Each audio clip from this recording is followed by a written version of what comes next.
میرے نبی پاک علیہ السلام نے فرمایا جس کے ذمے بہنیں لگ گئی، اس کے ذمے بہنیں جس کے ذمے لگ گئی، باپ کمزور ہو گیا یا باپ انتقال کر گیا، جس کے ذمے بہنوں کی ڈیوٹی لگ گئی، محبوب فرمانے لگے اس نے 3 بہنوں کی اچھی پرورش کی، اچھا ادب سکھایا اور عزت کے ساتھ رخصت کر دیا، یا 2 بہنیں اس کے ذمے لگی، اس نے آداب سکھائے، یہ ابو داؤد شریف ہے، ابن ماجہ ہے، اور پھر ان کو رخصت کر دیا عزت کے ساتھ۔ پھر ایک مقام پہ فرمایا چلو ایک بہن ہی اس کے ذمہ لگی تھی، اس نے ادب سکھائے، آداب سکھائے، عزت سے رخصت کیا، حضور کیا ملے گا؟ فرمایا باقی نیکیوں والوں کو ثواب ملے گا، جو بہنوں کا بوجھ اٹھائے گا جس طرح میری 2 انگلیاں جڑی ہوئی ہیں اس طرح میرے ساتھ جڑ کے جنت میں داخل ہو جائے گا۔ ابھی اس حق کا تعین کس نے کیا؟ نبی پاک صلی اللہ علیہ وسلم۔ اب اگر کہیں یہ کہا جائے کہ بس بھئی صحیح ہو گیا، تمہارا کیا کام ہے، تمہاری کوئی ذمہ داری ہے، تم نے کوئی ٹھیکہ اٹھایا ہوا ہے، تم کوئی زیادہ سیانے ہو، تم کوئی زیادہ سمجھدار ہو، تو اسے کہا جائے گا ذرا ٹھہر جا،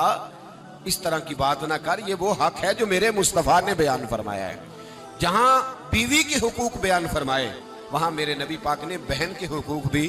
بیان فرمائے۔ دیکھیے نا، جناب ام ہانی حضرت علی کی سگی ہمشیرہ تھی،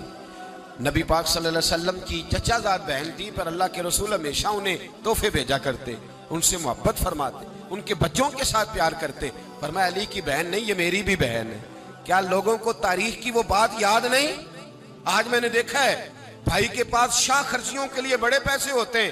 بھائی کے پاس بڑا سرمایہ ہے، جب شاہ خرچیاں کرنی ہو، سال کے بعد 2-3 چکر کاغان نران کے بھی لگانے ہو تو اس کے پاس روپیہ ہے، پیسہ ہے، اور اگر اس کی اماں کہہ دے کہ بیٹا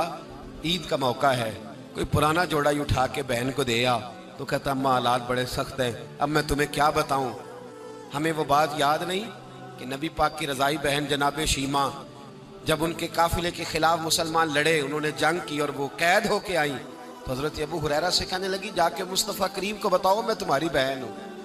تو حضرت ابو ہریرہ کہتے ہیں میں بی بی کا پرانا دوپٹہ دیکھتا، اس کی کیفیات دیکھتا اور پھر جملے دیکھتا، مجھے سمجھ نہ آتی، تو میں نے جا کے حضور سے کہا کوئی شیمہ نام کی بی بی ہے؟ تو کہتے ہیں ابھی میں نے جملے بھی پورے ادا نہیں کیے، نبی پاک ممبر سے اٹھ کے کھڑے ہو گئے اور رسول پاک کی چادر مبارک ممبر پہ رہ گئی، محبوب اٹھ کے گئے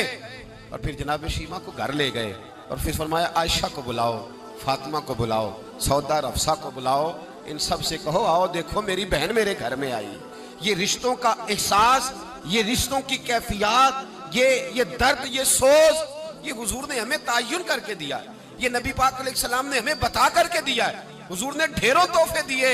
اور ایسی آفر کی جس کے لیے امت تڑپتی ہے، ترستی ہے۔ حضور نے فرمایا شیمہ اگر تو پسند کرے تو تیرے لیے مدینے میں مکان نہ بنا دوں، اگر تو کہے تو یہاں تیرے لیے مکان نہ بنا دوں جہاں 70,000 فرشتے روز سلامی دینے آتے ہیں۔